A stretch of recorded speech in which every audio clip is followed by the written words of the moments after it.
नमस्कार साथीहरु, technical Sandeep YouTube च्यानलमा हजुरलाई स्वागत छ र म सन्दीप मल्ल।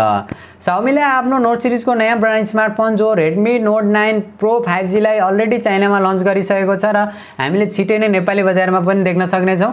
र यो प्राइसलाई हेर्ने हो भने यसको क्यामेरा एकदमै कमालको रहेको छ, जुन पछाडीपट्टिको क्यामेरा 108 मेगापिक्सलको देख्न सकिएको छ, जो भनेको एकदमै कमालको कुरा हो। जुन बजेटमा यो स्मार्टफोन लन्च हुँदैछ त्यो प्राइसलाई हेर्ने हो भने क्यामेरा एकदमै कमालको रहेको छ र अरु के फीचर स्पेसिफिकेसन रहेका छन् सम्पूर्ण जानकारी त दिने नै छु। र हामीले नेपाली बजारमा कहिलेसम्म देख्न सकिने छौं र कुन नामले हामीले नेपाली बजारमा देख्न सकिने छ र यसको लिक र रुमरलाई हेर्ने हो भने यही नामले चाहिँ हाम्रो नेपाली बजारमा देख्न सकिदैन भन्ने कुराहरु आएको छ र इन्डियन मार्केटमा पनि अलगै नामले देख्न सकिने भन्ने कुराहरु आइरहेको छ। के नाम आउने छ सम्पूर्ण म जानकारी दिने छु, त्यसका लागि भिडियो अन्तिमसम्म हेर्नु होला र भिडियो मन परे भिडियोलाई लाइक अनि शेयर गर्न नबिर्सिनु होला र तलपट्टि देख्न सक्नुहुन्छ रातो बटन, त्यसलाई थिचेर च्यानललाई सब्स्क्राइब गर्नु होला र साथमा रहेको नोटिफिकेसन बेल आइकनलाई दबाएर अल नोटिफिकेसनलाई पनि अन गर्नु होला, ताकि मैले जति पनि नयाँ भिडियो अपलोड गर्छु सबैभन्दा पहिला नोटिफिकेसन हजुरलाई मिल्ने छ। Redmi Note 9 Pro 5G को बारेमा कुरा गर्ने हो भने सबैभन्दा पहिला यसको डिजाइन र बिल्ड क्वालिटीबाट सुरु गरौँ। 6.67 इन्चको full HD plus IPS LCD 1080x2400 पिक्सलको स्क्रिन रेजुलेसनका साथ डिस्प्ले देख्न सकिन्छ भने 120 हर्ट्जको रिफ्रेश रेट देख्न सकिन्छ, जो भनेको एकदमै राम्रो हो। अहिले डिस्प्लेमा अलिकति प्लस पोइन्ट भन्न सकिन्छ, किनभने Xiaomi का अरु यो बजेट सेगमेन्टका जति पनि स्मार्टफोन आएका थिए त्यसमा 60 हर्ट्जको रिफ्रेश रेटहरु देख्न मिलेको थियो, यसमा भने 120 हर्ट्जको रिफ्रेश रेट देख्न मिलेको छ, यो भने एकदमै प्लस पोइन्ट हो। र यसको अगाडिपट्टि भने Gorilla Glass 5 को प्रोटेक्सन देख्न सकिन्छ र अपरेटिङ सिस्टम भने यसमा Android 10 देख्न सकिन्छ, जो MIUI 12 मा बेस रहेको छ। र प्रोसेसरको कुरा गर्ने हो भने प्रोसेसर भने एकदमै राम्रो र एकदमै लेटेस्ट प्रोसेसर रहेको छ। मिड रेन्ज फोनहरुका लागि एकदमै लेटेस्ट प्रोसेसर हो, जो Qualcomm को Snapdragon 750G चिपसेट प्रोसेसर देख्न सकिन्छ, जो गेमिङका लागि पनि एकदमै राम्रो रहेको छ, जसमा 5G को सपोर्ट पनि रहेको छ।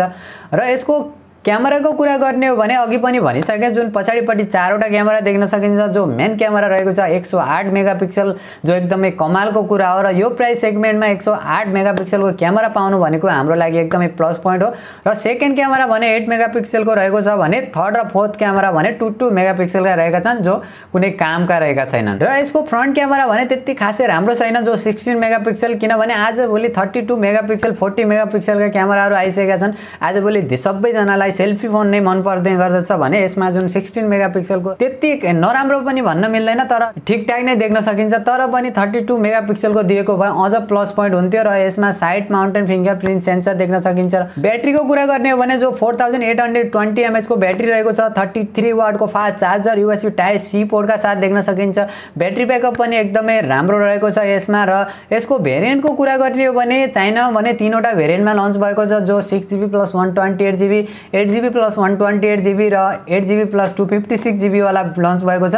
र हामीले नेपाली बजारमा पनि यही तीनवटा भेरिएन्ट देख्न सक्ने छौं, तर नाम भने हामीले नेपाली बजारमा Redmi Note 10 Pro भनेर देख्न मिल्ने छ। र यसको लिक र रुमरहरुलाई हेर्ने हो भने इन्डियन बजारमा पनि Redmi Note 10 Pro भनेर नै लन्च हुने तयारी गरिरहेको छ। र यसको प्राइसको बारेमा कुरा गर्ने हो भने जो 6GB + 128GB को भने 32000 सम्म देख्न सकिने छ भने जो 8GB + 128GB को भने 36000 सम्म देख्न मिल्ने छ भने 8GB + 256GB को भने 40000 सम्म देख्ने सम्भावना रहेको छ। यो भने एक्सपेक्ट प्राइसहरु मात्रै हो, अहिले कुनै फिक्स अपडेट भने आएको छैन नेपालको लागि। र Redmi Note 9 Pro 5G को ओभरअल डिजाइन फीचर र स्पेसिफिकेसनलाई हेर्ने हो भने प्राइसिङलाई हेर्ने हो भने यसको क्यामेरा भने पछाडीपट्टिको एकदमै कमालको हो, जो 108 मेगापिक्सल भनेको सानो कुरा हैन।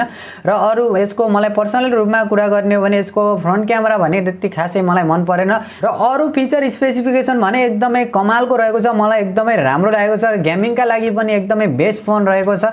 प्राइसिङलाई हेर्ने हो भने फोन एकदमै राम्रो रहेको छ र मलाई भने पर्सनली मैले भनिसके अलरेडी पनि एकदमै राम्रो लागेको छ। र हजुरहरुलाई कस्तो लाग्छ त्यो भने कमेन्ट गर्नु होला। र अहिलेसम्म पनि टेक्निकल सन्दीप युट्युब च्यानललाई सब्स्क्राइब गर्न बिर्सिनु भएको छ भने तलपट्टि देख्न सक्नुहुन्छ रातो बटन, त्यसलाई थिचेर च्यानललाई सब्स्क्राइब गर्नु होला र साथमा रहेको नोटिफिकेसन बेल आइकनलाई दबाएर अल नोटिफिकेसनलाई पनि अन गर्नु होला, ताकि मैले जति पनि नयाँ भिडियो अपलोड गर्छु सबैभन्दा पहिला नोटिफिकेसन हजुरहरुलाई मिल्ने छ।